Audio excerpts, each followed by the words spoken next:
হেই, আমি কালেদ। আর আজকে আমি আপনাকে ধাপে ধাপে দেখাবো কিভাবে একদম শুরু থেকে নিজের ওয়ার্ডপ্রেস ওয়েবসাইট বানাতে হয়। আপনি যদি কখনো ওয়ার্ডপ্রেস ওয়েবসাইট বানাতে চেয়েছেন কিন্তু বিভিন্ন ধাপ দেখে একদম হতাশ হয়ে পড়েন, তাহলে এই ভিডিওটি আপনাকে প্রতিটি ধাপ পরিষ্কারভাবে দেখাবে যা জানা দরকার। আর ভিডিও শেষে আপনার একটি লাইভ ওয়ার্ডপ্রেস ওয়েবসাইট থাকবে যা দেখতে হবে পেশাদার এবং দর্শকদের জন্য একদম প্রস্তুত, এমনকি আপনি আগে কখনো ওয়েবসাইট না বানালেও। আমরা শুরু করব আপনার ওয়েব হোস্টিং সেট করা এবং একটি ফ্রি কাস্টম ডোমেন নাম পাওয়া দিয়ে। এরপর আমরা ওয়ার্ডপ্রেস ইনস্টল করব, শত শত ফ্রি ও উচ্চ মানের ওয়েবসাইট টেমপ্লেটের অ্যাক্সেস পাবো, আর সহজ drag and drop page builder ব্যবহার করে আপনার ওয়েবসাইট কাস্টমাইজ করব। এইসবের জন্য একটাও কোড লেখার দরকার নেই। এখন শুরু করার আগে একটা ভুল আছে যেটা অনেক নতুনদের বিপদে ফেলে দেয়। আপনি হয়তো জানেন না, কিন্তু আসলে ওয়ার্ডপ্রেসের দুটা আলাদা ভার্সন আছে, আর ভুলটা বেছে নিলে সেটা হতে পারে বিশাল একটা ভুল। যদি আপনি না জানেন আপনি আসলে কিতে জড়িয়ে পড়ছেন। যখন আপনি ওয়ার্ডপ্রেস সার্চ করবেন তখন দেখবেন wordpress.com আর wordpress.org দুটোই দেখতে একই রকম মনে হতে পারে, কিন্তু এগুলো একেবারেই ভিন্নভাবে কাজ করে। wordpress.com হলো হোস্টেড পেইড সার্ভিস, যেখানে বিভিন্ন প্ল্যান আর সীমাবদ্ধতা আছে, আর অনেক ভালো ফিচার লুকানো থাকে আপগ্রেডের পেছনে। wordpress.org হলো free open source WordPress software, যেটা আপনি নিজের হোস্টিংয়ে ইনস্টল করেন, আর এটাই আপনাকে আপনার থিম, প্লাগইন আর ওয়েবসাইটের উপর পুরো নিয়ন্ত্রণ দেয়। আমি আসলে সম্প্রতি wordpress.com ব্যবহার করে দেখেছি, দেখতে চেয়েছিলাম আগের বারের পর থেকে কিছু বদলেছে কিনা।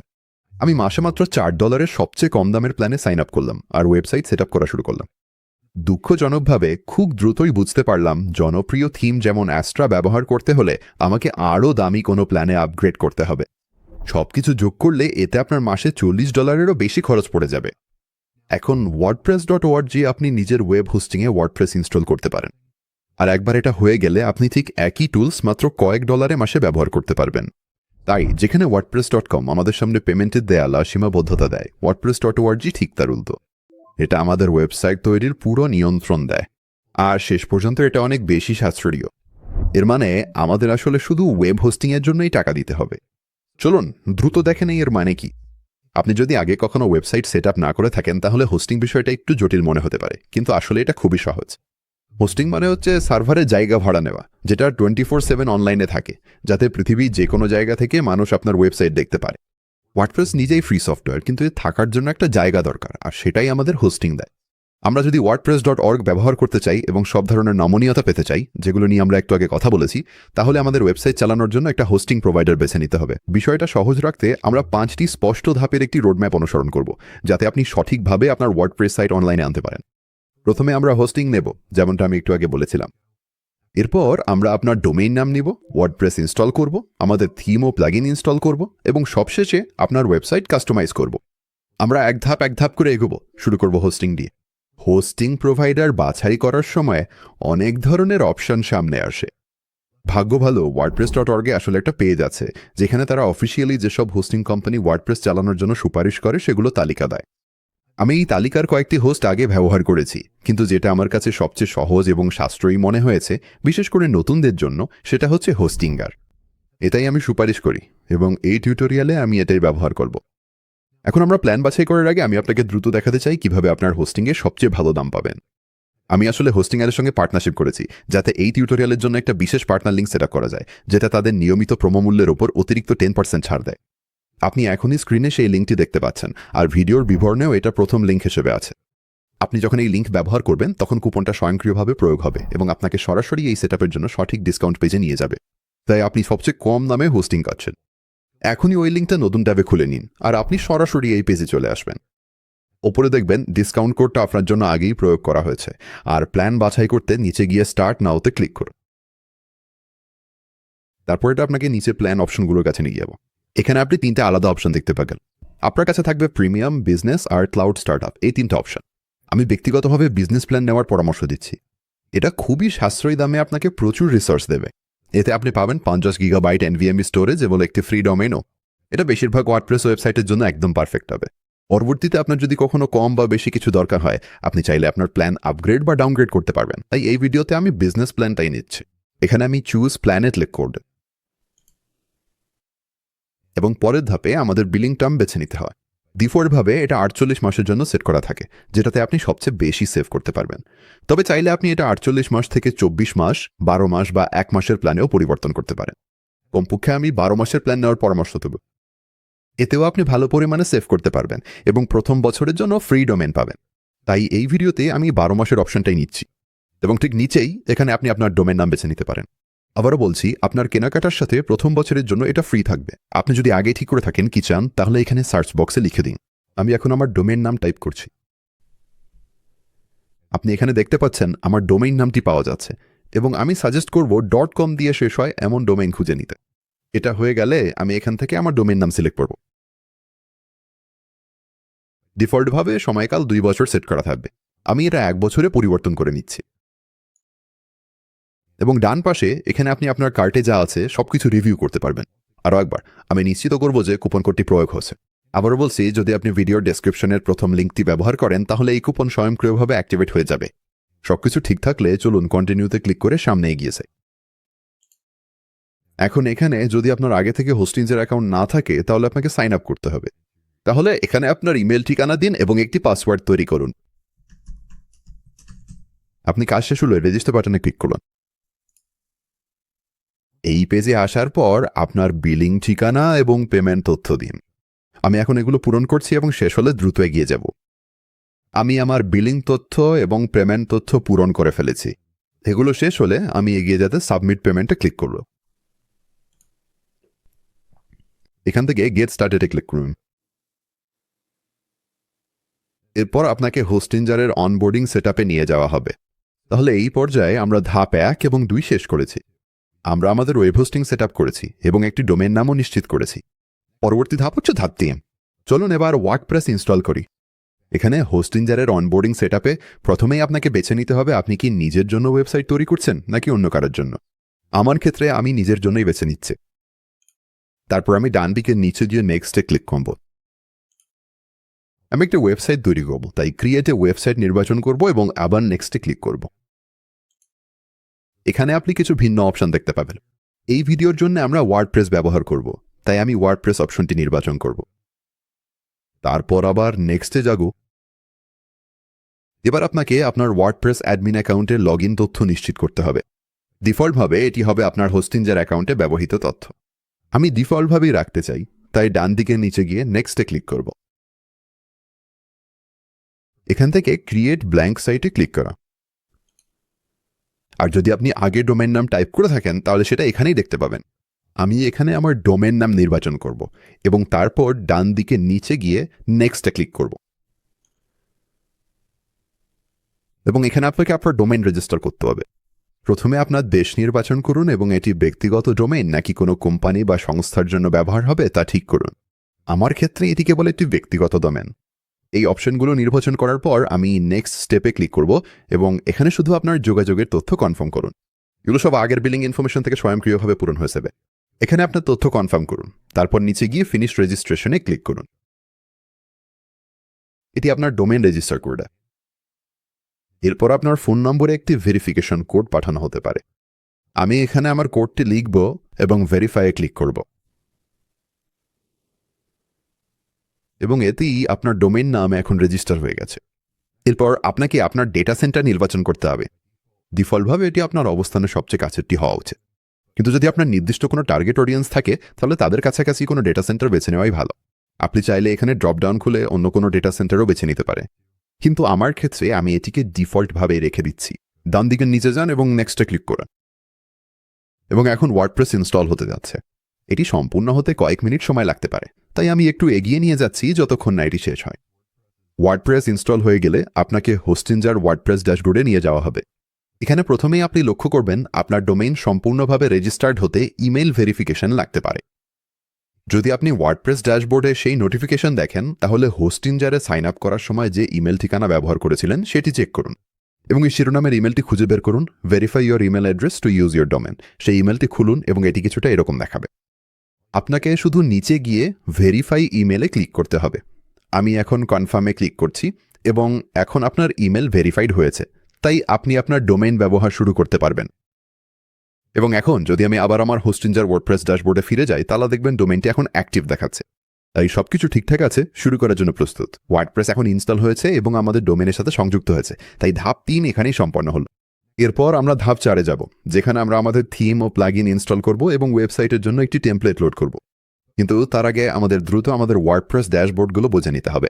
আপনি যখনই হোস্টিঞ্জারে সাইন আপ করবেন তখন আপনি আসলে দুটি আলাদা ওয়ার্ডপ্রেস ড্যাশবোর্ড পাবেন। এখন আমরা হোস্টিঞ্জার ওয়ার্ডপ্রেস ড্যাশবোর্ডটি নির্বাচন করেছি এবং আপনি এখানে বাম পাশে তা দেখতে পারবেন। আপনি যদি আপনার হোস্টিঞ্জার ডোমেন বা হোস্টিং প্ল্যান সংক্রান্ত কিছু কনফিগার করতে চান তাহলে সেটা এখান থেকেই করতে পারবেন। কিন্তু আপনি যদি আপনার আসল ওয়ার্ডপ্রেস ওয়েবসাইট সংক্রান্ত তথ্য দেখতে চান তাহলে বাম পাশে গিয়ে ড্যাশবোর্ডে ক্লিক করুন। এতে আপনার মূল ওয়ার্ডপ্রেস ড্যাশবোর্ড এখানে খুলে যাবে এবং ডিফল্টভাবে এখানে আপনি অনেক ধরনের স্ক্রিন এলিমেন্ট দেখতে পাবেন। কিন্তু আপনি যদি নিচে স্ক্রল করেন তাহলে এখানে আপনার সাইটের স্বাস্থ্য অবস্থা, ব্লগ পোস্টের জন্য ড্রাফট তৈরি করার অপশন, পোস্ট এবং আরও কিছু অন্যান্য সেটিংস দেখতে পাবেন। আমি যখনই নতুন কোনো ওয়েবসাইট তৈরি করি তখন ওপরে স্ক্রল করে স্ক্রিন অপশনস খুলে নিই এবং এখান থেকে আমি সবকিছু আনচেক বা ডিসিলেক্ট করে দিই। এতে আমাদের জন্য একটা সুন্দর পরিষ্কার শুরু করার পরিবেশ তৈরি হয়। আর আপনি চাইলে এই স্ক্রিন এলিমেন্টগুলোর যে কোনোটা আবার যোগ করতে পারেন, কোনো সমস্যা নেই। আমার ক্ষেত্রে আমি সবগুলোই ডিসিলেক্ট করে রাখবো এবং স্ক্রিন অপশনস বন্ধ করে দেব। এখন আমাদের কাছে একটা সুন্দর পরিষ্কার ওয়ার্ডপ্রেস ড্যাশবোর্ড আছে। এবার চলুন আমাদের থিম ইনস্টল হোমে। এখান থেকে বাম পাশে যান এবং অ্যাপিয়ারেন্স ট্যাবটি খুঁজে বের করুন। এখান থেকে থিমসে ক্লিক কর এবং ডিফল্টভাবে আপনার কাছে 2025 থিমটি অ্যাক্টিভেটেড থাকবে। কিন্তু আমরা এখন একটি ভিন্ন থিমে সুইচ করব যার নাম অ্যাস্ট্রা। অ্যাস্ট্রা হলো সবচেয়ে সহজ শিক্ষণযোগ্য থিমগুলোর একটি এবং এটি আমাদেরকে ফ্রি টেমপ্লেটের একটি লাইব্রেরি দেয় যেগুলো আমরা পরে আমাদের ওয়েবসাইট কাস্টমাইজ করতে ব্যবহার করব। এটি নতুনদের জন্য দারুণ উপযোগী এবং প্রায় যে কোনো ধরনের ওয়ার্ডপ্রেস ওয়েবসাইটের জন্য একেবারে পারফেক্ট। ওই থিমটি পেতে নিচে যান এবং অ্যাড থিমে ক্লিক করুন। তারপর উপরের ডান পাশে যান, ক্লিক করুন এবং অ্যাস্ট্রা লিখে সার্চ করুন। আপনি এখানে অ্যাস্ট্রা থিমটি দেখতে পাবেন। এগিয়ে যান এবং ইনস্টলে ক্লিক করুন। ইনস্টল হয়ে গেলে অ্যাক্টিভেটে ক্লিক করুন এবং এখন আপনার ওয়ার্ডপ্রেস ওয়েবসাইটে অ্যাস্ট্রা থিমটি ইনস্টল ও অ্যাক্টিভেটেড হয়েছে। এখানকার এই ব্যানারটি বন্ধ করে দিন এবং এখন আপনি দেখতে পাবেন যে বর্তমান অ্যাক্টিভ থিম হল অ্যাস্ট্রা। এরপর আমরা বাম পাশে থাকা আমাদের প্লাগইনস ট্যাবে চলে যাব। ডিফল্টভাবে এখানে কিছু প্রি ইনস্টলড প্লাগইন থাকবে। এই ভিডিওতে আমরা পরে যে টেমপ্লেট প্লাগইন ইনস্টল করব সেটি যেন ঠিকভাবে কাজ করে সেজন্য আমাদের এই সব প্রি ইনস্টল প্লাগইনগুলো ডিঅ্যাক্টিভেট করে দিতে হবে। এটা করলে আমাদের জন্য একদম পরিষ্কার ও নতুন অবস্থায় শুরু করা সহজ হবে। সব প্রি ইনস্টল প্লাগইন ডিঅ্যাক্টিভেট করতে উপরে যান এবং এই চেকবক্সে ক্লিক করুন। তারপর বাল্ক অ্যাকশনসে ক্লিক করে ডিঅ্যাক্টিভেট সিলেক্ট করুন। এটা হয়ে গেলে অ্যাপ্লাইতে ক্লিক করুন। এতে সব প্লাগইন ডিঅ্যাক্টিভেট হয়ে যাবে। এগুলোকে এই তালিকা থেকে সরাতে আবার চেকবক্সে ক্লিক করুন, বাল্ক অ্যাকশনসে যান এবং ডিলিট সিলেক্ট করুন। অ্যাপ্লাইতে ক্লিক করুন, ওপরে যান এবং ওকেতে ক্লিক করুন। এতে করে সব প্লাগইন ডিলিট হয়ে যাবে। এখন চলুন একটি নতুন প্লাগইন যখন বামে যান এবং অ্যাড প্লাগইনে ক্লিক করুন। এতে করে সব উপলব্ধ প্লাগইনগুলো খুলে যাবে। আপনি এগুলোকে আপনার ফোনের অ্যাপের মতো ভাবতে পারেন। এখানে হাজার হাজার প্লাগইন আছে এবং প্রতিটির কাজ আলাদা। তাই আপনি যদি আপনার ওয়েবসাইটে কোনো ফিচার খুঁজে থাকেন একটু রিসার্চ করুন, সম্ভবত এমন কোনো প্লাগইন পেয়ে যাবেন যা আপনাকে সাহায্য করতে পারবে। আমাদের ক্ষেত্রে আমরা একটি নির্দিষ্ট প্লাগইন খুঁজছি যা আমাদের ওয়েবসাইট তৈরি করতে সাহায্য করবে। উপরে যান এবং সেখানে ক্লিক করেন এবং এখান থেকে আপনি স্টার্টার টেমপ্লেটস লিখবেন এবং এখানে দেখতে পাবেন। এই প্লাগইনটি আমাদেরকে সেই ফ্রি উচ্চমানের টেমপ্লেটগুলোতে অ্যাক্সেস দেবে যেগুলো সম্পর্কে আমি আগে বলেছিলাম। এগিয়ে যান এবং ইনস্টল নাওতে ক্লিক করুন এবং অ্যাক্টিভেট করুন। এরপর এখান থেকে আপনাকে স্টার্টার টেমপ্লেটের অনবোর্ডিংয়ে নিয়ে যাওয়া হবে। এখানে প্রথমেই আপনি ওপরের ডান পাশে গিয়ে আপনার পেজ বিল্ডার সিলেক্ট করবেন। এই ভিডিওতে আমরা এলিমেন্টার নিয়ে কাজ নামব, তবে কিছু ক্ষেত্রে আপনি এটা দেখতে নাও পেতে পারেন। আপনার যদি এই সমস্যা হয় তাহলে আমি দেখিয়ে দিব কিভাবে এটা ঠিক করবেন। শুরুতে নিচে যান এবং এক্সিট টু ড্যাশবোর্ডে ক্লিক করুন। তারপর বাম পাশে গিয়ে আপনার সেটিংস খুলুন। এখান থেকে একেবারে নিচে স্ক্রোল করুন এবং আপনি এখানে এই সেটিংসটি পাবেন যেখানে লেখা আছে স্টার্টার টেমপ্লেটসে এলিমেন্টার পেজ বিল্ডার টেমপ্লেট নিষ্ক্রিয় করুন। কিছু ক্ষেত্রে এটি স্বয়ংক্রিয়ভাবে চালু থাকতে পারে এবং যদি এই অপশনটি সিলেক্ট করা থাকে তাহলে আপনি এটি বন্ধ করে দিন। তাই নিশ্চিত করুন এই সেটিংসটি সিলেক্ট করা নেই এবং সেভ চেঞ্জেসে ক্লিক করুন। এখন এটা করার পর এলিমেন্টার এখন দেখা যাবে। স্টার্টার টেমপ্লেটসে ফিরে যেতে বাম পাশে প্লাগইনসে যান এবং স্টার্টার টেমপ্লেটসের নিচে গেট স্টার্টেডে ক্লিক করুন। এরপর আপনাকে আবার স্টার্টার টেমপ্লেটস অনবোর্ডিংয়ে নিয়ে আসা হবে। আবারও উপরে ডান পাশে যান এবং এলিমেন্টর পেজ বিল্ডার সিলেক্ট করুন, আর এতে স্টার্টার টেমপ্লেটস গ্যালারি খুলে যাবে। আপনি যদি নির্দিষ্ট ধরনের কোনো টেমপ্লেট খুঁজে থাকেন তাহলে উপরে এখানে সার্চ করতে পারেন। এছাড়াও এখানে কিছু প্রস্তুত করা তালিকাও আছে। আমি আপনাকে পরামর্শ দেব কিছুটা সময় নিয়ে এই তালিকাগুলো ঘুরে দেখুন, অথবা এখানে হোম পেজে স্ক্রোল করে এমন কোনো টেমপ্লেট খুঁজে নিন যেটা আপনার নজরে পড়ে। আপনি যদি কোনো টেমপ্লেটের উপরে ডান পাশে প্রিমিয়াম ট্যাগ দেখতে পান, তার মানে সেটার জন্য আপনাকে টাকা দিতে হবে। কিন্তু যদি প্রিমিয়াম ট্যাগ না থাকে তাহলে সেটা সম্পূর্ণ ফ্রিতে ব্যবহার করতে পারবেন। আমি আবার ওপরে স্ক্রল করে যাচ্ছি, আর এই ভিডিওর জন্য আমি লাভ নেচার টেমপ্লেটটি বেছে নেব। এটা লুকটা আমার ভালো লাগছে, তাই আমি এটাতে ক্লিক করব। ডান পাশে আমি লাইভ দেখতে পাচ্ছি টেমপ্লেটটা দেখতে কেমন হবে। আমি এটাতে ইন্টারঅ্যাক্ট করতে পারছি এবং ওয়েবসাইটে স্ক্রল করতে পারছি, আর আমার মনে হচ্ছে লুকটা সত্যি ভালো লাগছে। তাই আমি এগিয়ে যাব এবং এটিই বেছে নেব। আর বাম পাশে আপনি আরও কিছু সেটিংস দেখতে পাবেন এখানে। আপনি চাইলে আপনার সাইটের লোগো আপলোড করতে পারেন যদি সেটা থাকে। আপনি চাইলে ফন্ট স্টাইলও পরিবর্তন করতে পারেন। আর নিচের দিকে আপনি কালার প্যালেট পরিবর্তন করতে পারবেন। আমার মনে হচ্ছে আমি এখানে এই সবুজ অপশনটাই নেব। আমি এই সেটিংসগুলো নিয়ে খুশি, তাই নিচে গিয়ে কন্টিনিউতে ক্লিক করব। এখানে স্ক্রিনে আপনি চাইলে অতিরিক্ত কোনো ফিচার নিতে চান কিনা সেটা বেছে নিতে পারবেন। এখানে আমাদের আসলে শুধু পেজ বিল্ডার আর কন্ট্যাক্ট ফর্মটাই দরকার। ডিফল্টভাবে আপনার কাছে এসইও এবং সার্চ ভিজিবিলিটি চালু থাকতে পারে। আমার মনে হয় এটা আমার দরকার হবে না, তাই আমি এটা আনচেক করে দিচ্ছি। আপনি আপনার ওয়েবসাইটের জন্য যেসব ফিচার বেছে নিয়েছেন সেগুলো ঠিক করার পর নিচে গিয়ে কন্টিনিউতে ক্লিক করুন। এখান থেকে আমি বুঝেছি, চলুন শুরু করি, তা ক্লিক করুন এবং নিচে গিয়ে সাবমিট অ্যান্ড বিল্ড মাই ওয়েবসাইটে ক্লিক করুন। এখন স্টার্টার টেমপ্লেটস আপনার জন্য ওয়েবসাইট তৈরি করে এটা সম্পূর্ণ হতে কয়েক মুহূর্ত সময় দিন। এখন আপনার ওয়েবসাইট তৈরি হয়ে গেছে এবং ব্যবহার করার জন্য প্রস্তুত। আপনার ওয়েবসাইটে যেতে ভিউ ইয়োর ওয়েবসাইটে ক্লিক করুন। তারপর আপনাকে আপনার ওয়েবসাইটে নিয়ে যাবে। আগের মতোই স্ক্রোল করে দেখতে পারেন সবকিছু কেমন দেখাচ্ছে। এখানে উপরে তৈরি করা পেজগুলোতেও যেতে পারেন। এখন আমরা চতুর্থ ধাপ শেষ করেছি। আস্ট্রা থিম ইনস্টল হয়েছে, স্টার্টার টেমপ্লেটস এবং এলিমেন্টর সেটআপ হয়েছে, এবং আমরা আমাদের টেমপ্লেট ইম্পোর্ট করেছি। এর মানে এখন পঞ্চম ধাপের সময়, যেখানে আমরা ওয়েবসাইট কাস্টমাইজ করা শুরু করব। আপনার ওয়েবসাইটের কন্টেন্ট এডিট করতে উপরে যান এবং এডিট উইথ এলিমেন্টরে ক্লিক করুন।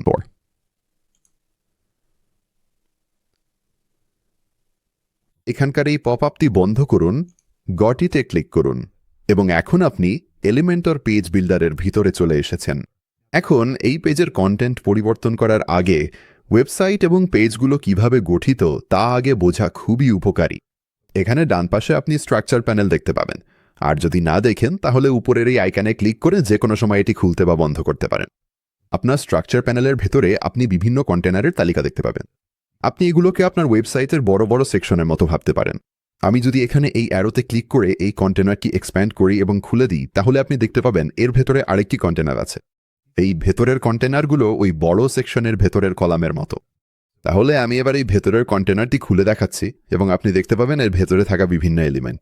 এখানে আমাদের আছে একটি হেডিং, দ্বিতীয় একটি হেডিং, একটি টেক্সট এডিটর এবং একটি বাটন। আর আপনি যদি বাম পাশে পেজের দিকে তাকান তাহলে দেখতে পাবেন ঠিক একই এলিমেন্টগুলো সেখানে আছে। আপনার প্রথম হেডিং, দ্বিতীয় হেডিং, টেক্সট এডিটর এবং বাটন আছে এখানে। এখন যদি আমরা আবার এখানে স্ট্রাকচার প্যানেলে ফিরে আসি, তাহলে আমি চাইলে কোনো এলিমেন্টে ক্লিক করে তা এডিট করতে পারি। আমি চাইলে এখানে এই চোখের আইকনে ক্লিক করে এলিমেন্টটি ডিসেবল করতে পারি এবং আবার ক্লিক করলে তা এনেবল হয়ে যাবে। আমি চাইলে কোনো এলিমেন্টে রাইট ক্লিক করে নিচে গিয়ে ডিলিটে ক্লিক করে সেটি মুছে ফেলতেও পারি। আপনি চাইলে আপনার পেজের এলিমেন্টগুলো সহজেই ড্র্যাগ করে একটার নিচে বা ওপরে সরিয়ে পুনর্বিন্যাস করতে পারেন। আমি এখন এই হেডিংটা আবার উপরে নিয়ে যাচ্ছি। ঠিক আছে, এখন যেহেতু আমরা বুঝে গেছি পেজ আর ওয়েবসাইট কিভাবে গঠিত, চলুন এবার এখানকার কিছু কন্টেন্ট পরিবর্তন করা শুরু করি। প্রথমে আমরা বুঝে নেব কিভাবে টেক্সট এডিট করতে হয়। আপনি চাইলে টেক্সটের ওপর ডাবল ক্লিক করে তা এডিট করতে পারেন। এছাড়াও আপনি চাইলে বাম পাশে এখান থেকেও এটি পরিবর্তন করতে পারেন। আমি আমার হেডিংটা পরিবর্তন করে লিখছি আমার ওয়েবসাইটে স্বাগতম। এখন আমার মনে হচ্ছে এই দ্বিতীয় হেডিংটা আর দরকার নেই, তাই আমি এটাতে রাইট ক্লিক করব এবং নিচে গিয়ে এই এলিমেন্টটা ডিলিট করে দেব। এখানে টেক্সট এডিটরের ক্ষেত্রেও আমি একই কাজ করব। এরপর চলুন এবার এই বাটনটা দেখবেন। প্রথমে আমি বাটনটাতে ক্লিক করব আর দেখবেন এর সেটিংসগুলো এখানে বাম পাশে চলে এসেছে। যদি আমি টাইপ সেটিংস খুলে দেখি তাহলে এখানে ডিফল্ট, ইনফো, সাকসেস, ওয়ার্নিং বা ডেঞ্জার এই অপশনগুলো থেকে পরিবর্তন করা যায়। বেশিরভাগ ক্ষেত্রেই আপনি ডিফল্ট বাটন টাইপে ব্যবহার করবেন, তাই আমি এটাকে ডিফল্টই রেখে দিচ্ছি। টেক্সটের জন্য আমি এটা গেট স্টার্টেড থেকে পরিবর্তন করে রিড কন্ট্যাক্ট মি লিখে দিচ্ছি। আর লিঙ্কের নিচে এখানে নির্ধারণ করা হয় বাটনে ক্লিক করার পর ওয়েবসাইট ভিজিটরকে কোথায় নিয়ে যাবে। তাহলে উদাহরণস্বরূপ এখানে আমি কোনো পেজের নাম টাইপ করা শুরু করতে পারি। আমি এখানে হ্যাশট্যাগটা ডিলিট করে দেবো, তারপর কন্ট্যাক্ট টাইপ করব। দেখবেন আমার কন্ট্যাক্ট পেজটা এখানে চলে এসছে। আমি এটা সিলেক্ট করে নিচ্ছি। তাহলে এখন ওয়েবসাইট ভিজিটর যখনই আমার কন্ট্যাক্ট মি বাটনে ক্লিক করবে তখন তাদের আমার কন্ট্যাক্ট পেজে নিয়ে যাবে। এবং এখন আপনার ক্ষেত্রে আপনাকে নিশ্চিত করতে হবে এই বাটনে আপনার ওয়েবসাইটের জন্য সঠিক কল টু অ্যাকশন আছে কিনা। তাহলে উদাহরণস্বরূপ কন্ট্যাক্ট মি এর বদলে যদি এটা আপনার পোর্টফোলিও ওয়েবসাইট হয় তাহলে এখানে লিখতে পারেন চেক আউট মাই পোর্টফোলিও, এবং তারপর নিশ্চিত করবেন যে আপনার কল টু অ্যাকশনের জন্য সঠিক পেজে লিঙ্ক করা আছে। ঠিক আছে, তাহলে এখন আমরা আমাদের ওয়েবসাইটের হেডিং এবং বাটন কনফিগার করে নিয়েছি। এবার চলুন দেখি কিভাবে ছবি পরিবর্তন করা যায়। চলুন নিচে স্ক্রল করি আমাদের পরের কন্টেইনারে, যেখানে কয়েকটা ভিন্ন ছবি আছে। একটি ছবি পরিবর্তন করতে আমি প্রথমে এখানে ছবির উপর ক্লিক করব, আর বাম পাশে আপনি ছবি বাছাই করার অপশন দেখতে পাবেন। এখানে চুজ ইমেজে ক্লিক করবেন। এখন আমি আমার কম্পিউটার থেকে নিজের কাস্টম ছবি ড্র্যাগ ও ড্রপ করব। এখানে ফেলে দিই। ফাইলটি আপলোড হয়ে গেলে আমি নিশ্চিত করব এটি এখানে সিলেক্ট করে আছে। এখানে আপনি আপনার মিডিয়া লাইব্রেরিও দেখতে পাবেন। এতে ইতিমধ্যে অনেকগুলো ভিন্ন ছবি থাকবে। এর কারণ হলো এগুলো আপনার টেমপ্লেট থেকে আগে ইম্পোর্ট করা হয়েছে। তাহলে আমার কাস্টম ছবি সিলেক্ট করার পর আমি নিচে ডান পাশে গিয়ে সিলেক্টে ক্লিক করব, এবং এখন আমার কাস্টম ছবিটি এখানে আপলোড হয়ে যাবে। এখন আমি চাইলে আমার ওয়েবসাইটের বাকি ছবিগুলোর জন্য ঠিক একই পদ্ধতি অনুসরণ করতে পারি। এখন ধরুন আপনি যদি একদম নতুন কোনো এলিমেন্ট যোগ করতে চান, চলুন আমাদের পেজের একদম উপরে আবার স্ক্রল করেছি। তারপর উপরের বাম পাশে যান এবং এখানে প্লাস বাটনটি খুঁজে বের করুন। এতে ক্লিক করলে আপনি নতুন কন্টেনার, গ্রিড এবং এলিমেন্টও যোগ করতে পারবেন। ধরুন উদাহরণস্বরূপ আমি আবার দ্বিতীয় হেডিংটি যোগ করতে চাচ্ছি। আমি এখানে হেডিং এলিমেন্টটি খুঁজে পেতে পারি এবং সহজেই ড্র্যাগ করে যেখানে চাই সেখানে ড্রপ করতে পারি। আপনি এখানে উপরে গোলাপি একটি লাইন দেখতে পারেন। একে আপনাকে দেখাচ্ছে আপনি যখন এলিমেন্টটি ড্রপ করবেন তখন সেটি ঠিক কোথায় গিয়ে বসবে। তাই আমি এটাকে এখানে আমার প্রথম হেডিংয়ের নিচে ড্রপ করব, এবং আপনি দেখবেন হেডিংটি তার নিচে চলে এসছে। এই পরিবর্তনটি বাতিল করতে আমি আমার কিবোর্ডে Ctrl+Z অথবা Command+Z চাপব। এটি খুব দ্রুত কোনো পরিবর্তন বাতিল করার সহজ উপায় যদি আপনি সেটি পছন্দ না করেন। এখন চলুন পৃষ্ঠার উপরে যাই এবং এই বিভিন্ন ডিভাইস আইকনগুলো দেখি। এখনই আমাদের ডেস্কটপ ভিউ সিলেক্ট করা আছে। আমি চাইলে এখানে মাঝখানে থাকা ট্যাবলেট বাটনে ক্লিক করে ট্যাবলেট ভিউতে যেতে পারি। আমি মোবাইল ভিউতেও পরিবর্তন করতে পারি। আপনি দেখতে পাচ্ছেন ডেস্কটপ ভিউতে আমাদের ওয়েবসাইটে যতগুলো পরিবর্তন করেছি সবকিছুই একদম নিখুঁতভাবে মোবাইল ভিউতেও চলে এসেছে। এটাই এই টেমপ্লেটগুলো ব্যবহারের আরেকটা দারুণ দিক, কারণ এগুলো প্রতিটি ডিভাইসের জন্য দারুণভাবে অপটিমাইজড। আর এই ডিভাইস আইকনগুলোর পাশে আপনি আপনার পেজ ভিউ দেখতে পাবেন। এখন আমরা হোম পেজ এডিট করছি, কিন্তু আপনি চাইলে অন্য কোনো পেজে যেতে পারেন। শুধু এখানে পেজে ক্লিক করুন এবং আমরা আমাদের অ্যাবাউট পেজ, সার্ভিসেস পেজ বা কন্ট্যাক্ট পেজ খুলতে পারি, এবং এখান থেকে আপনি একেবারে নতুন পেজে যোগ করতে পারেন। নতুন পেজ যোগ করতে এখানে এই বাটনে ক্লিক করুন, তারপর সেভ অ্যান্ড লিভে ক্লিক করুন, এবং এখান থেকে আপনি একদম শুরু থেকে আপনার নতুন পেজ তৈরি করা শুরু করতে পারবেন।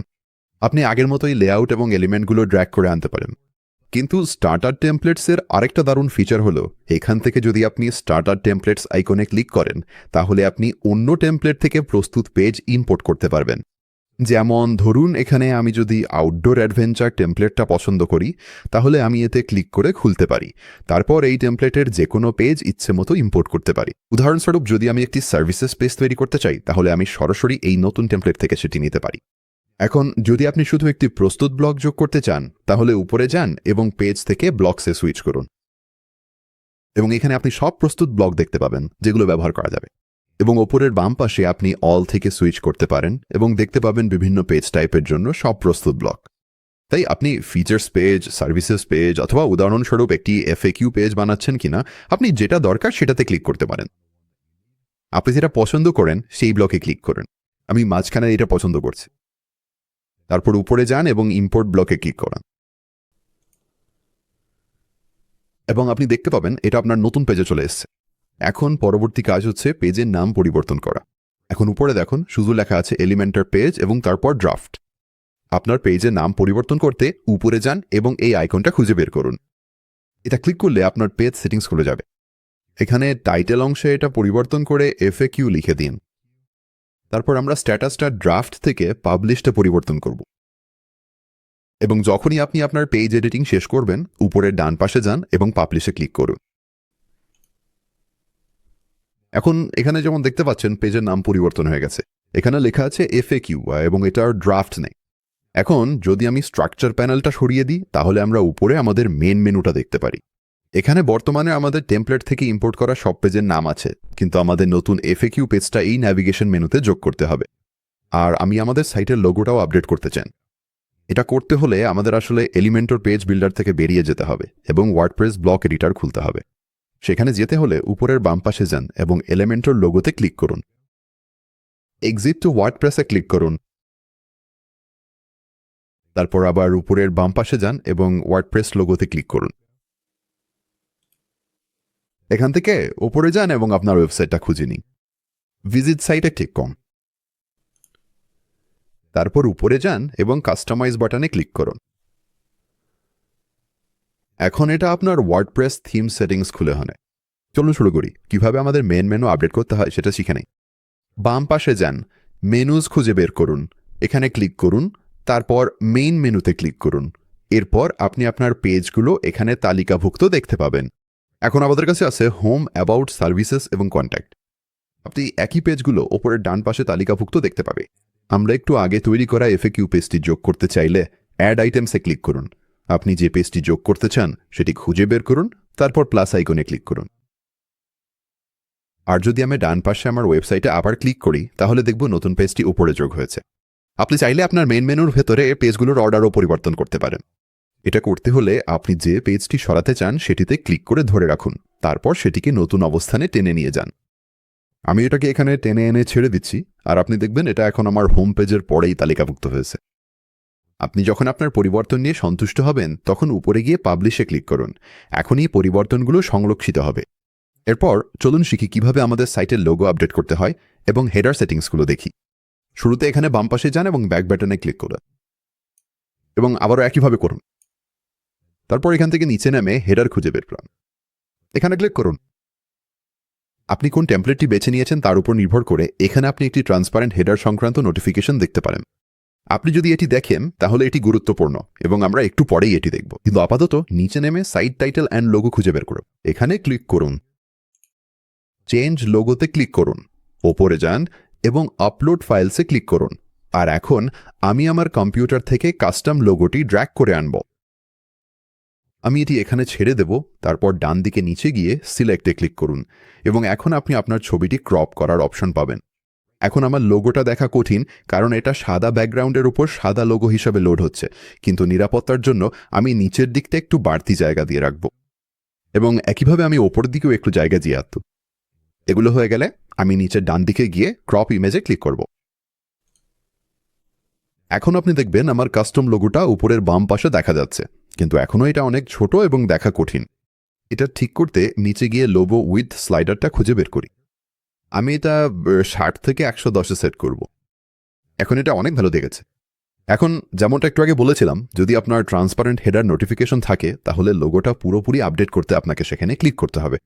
তাহলে কাস্টমাইজ ট্রান্সপারেন্ট হেডারে ক্লিক করুন, তারপর আলাদা ট্রান্সপারেন্ট লোগো অপশনটি ডিসেবল করুন। তাই আমি এটা বন্ধ করে দিচ্ছি। আর এখন এটা হয়ে গেলে আমার লোগো পুরোপুরি আপডেট হয়ে গেছে। এবং এখন যদি আপনি আপনার হেডারে লেআউট কাস্টমাইজ করতে চান, যেমন এখন আমার লোগো আছে, তারপর মেন মেনু, তারপর এই বাটনটা, এখানে আপনাকে পেজের নিচের দিকে দেখতে হবে। নিচের এই সেটিংসগুলো আপনার হেডারের লেআউট কন্ট্রোল হয়। কোনো এলিমেন্টের অবস্থান পরিবর্তন করতে শুধু সেটাকে ড্র্যাগ করুন এবং আপনি এটাকে নতুন অবস্থানে নিতে পারবেন। আমি আমার লোগোটা নিয়ে আবার আগের জায়গায় নিয়ে যাচ্ছি এবং আপনি চাইলে আপনার হেডার থেকে বিভিন্ন এলিমেন্টও সরাতে পারেন। যেমন এখানে আমার উপরে ডান পাশে এই বাটনটা আছে, আমি মনে করি এটা আমার দরকার নেই, তাই এটা সরাতে আমি নিচে গিয়ে এখানে বাটনটা খুঁজে বের করব। তারপর আমি ক্লিক করব। এখন এটা আমার হেডার থেকে ওই এলিমেন্টটা সরিয়ে দেবে। এখন পর্যন্ত আমার হেডারে করা পরিবর্তনগুলো নিয়ে আমি খুশি, তাই আমি ওপরে গিয়ে পাবলিশে ক্লিক করব। ঠিক আছে, তাহলে আমরা এখন শিখে ফেলেছি কিভাবে আমাদের ওয়েবসাইটের লোগো আর হেডার ঠিক করতে হয়, এর সাথে আমাদের মেন মেনুও। পরবর্তী যেটা করতে চাই সেটা হলো আমাদের ওয়েবসাইটের ফুটার আর ফুটার মেনু ঠিক করা। যদি আমি একেবারে নিচে আমার ওয়েবসাইটের তলায় যাই তাহলে এখানে আমার ফুটারটা পাবো। এর ভেতরে আমার একটা মেনু আর কয়েকটা ভিন্ন এলিমেন্ট আছে। এটা আপডেট করতে চলুন বাম পাশে গিয়ে ব্যাক বাটনে ক্লিক করি আর আবারও নিচে গিয়ে ফুটারে ক্লিক করি। এটা কাস্টমাইজ করা অনেকটা আপনার হেডারের মতে, এখানেও নিচে একই রকম কন্ট্রোল আছে, যেখানে আপনি আপনার এলিমেন্টগুলো ডিলিট বা রিঅর্ডার করতে পারবেন। যেমন ধরুন এখানে যদি আমি চাই না এই লোগোটা দেখাক, তাহলে শুধু এক্সে ক্লিক করলেই এটা সরিয়ে ফেলতে পারি। একইভাবে এই কপিরাইট নোটিসের ক্ষেত্রেও একই কাজ আনা যায়। তারপর আমাদের ফুটার মেনুর জন্য এটা ঠিক করতে হলে এখানে মেনুতে ক্লিক করতে হবে, তারপর এখান থেকে কনফিগার মেনুতে ক্লিক করতে হবে। এরপর আমি নিচে স্ক্রল করে আমার ফুটার মেনুটা খুঁজে নেব। এখন এটা শুধু আমার মেইন মেনু ব্যবহার করছে, ঠিক যেমন আমার হেডারের প্রাইমারি মেনুটা করে। আর বেশিরভাগ ক্ষেত্রেই আপনি এটাকে মেন মেনুতে সেট করবেন। তবে যদি আপনি নতুন কোনো মেনু তৈরি করতে চান, তাহলে এখানে সেকেন্ডারি মেনুতে গিয়ে ক্রিয়েট নিউ মেনুতে ক্লিক করতে পারেন। আর আপনি চাইলে এখানে একদম নতুন একটা মেনু তৈরি করতে পারেন, কিন্তু আমার ক্ষেত্রে আমি মনে করি আমার ফুটারেও মেইন মেনুটাই ব্যবহার করব। আমি আমার ফুটারে করা পরিবর্তনগুলো নিয়ে সন্তুষ্ট, তাই আমি ওপরে গিয়ে পাবলিশে ক্লিক করব। এখান থেকে চলুন ব্যাক বাটনে ক্লিক করি। এগিয়ে যেতে হলে আপনি যদি কখনো আপনার অ্যাক্টিভ থিম পরিবর্তন করতে চান বা থিম সেটিংস বদলাতে চান, তাহলে সবকিছু এখান থেকেই করতে পারবেন। তবে আপাতত চলুন উপরের বাম পাশে গিয়ে এক্সে ক্লিক করে থিম সেটিংস থেকে বেরিয়ে আসি। তারপর চলুন আবার এডিট উইথ এলিমেন্টর বাটনে ফিরে দিই। এখান থেকে যদি আপনি উপরের বাম পাশে যান এবং এলিমেন্টর আইকনে ক্লিক করেন, তারপর সাইট সেটিংসে যান, তাহলে আপনার ওয়েবসাইটের ডিজাইন সংক্রান্ত সবকিছু পরিবর্তন করতে পারবেন। এখান থেকে আপনি আপনার রং, ফন্ট, টেক্সট, বাটন, ছবি এবং ফর্ম ফিল কিভাবে দেখাবে সবকিছু পরিবর্তন করতে পারবেন। এছাড়াও এখানে কিছু অতিরিক্ত সাইট সেটিংসও আছে। এবং এতেই শেষ হলো ধাপ 5, আপনার ওয়েবসাইট পুরোপুরি কাস্টমাইজড এবং লাইভ। আমরা 5টি ধাপই শেষ করেছি: হোস্টিং নেওয়া, ডোমেইন নিশ্চিত করা, ওয়ার্ডপ্রেস ইনস্টল করা, থিম ও প্লাগইন সেটআপ করা এবং আপনার কন্টেন্ট অনুযায়ী ডিজাইন সাজানো।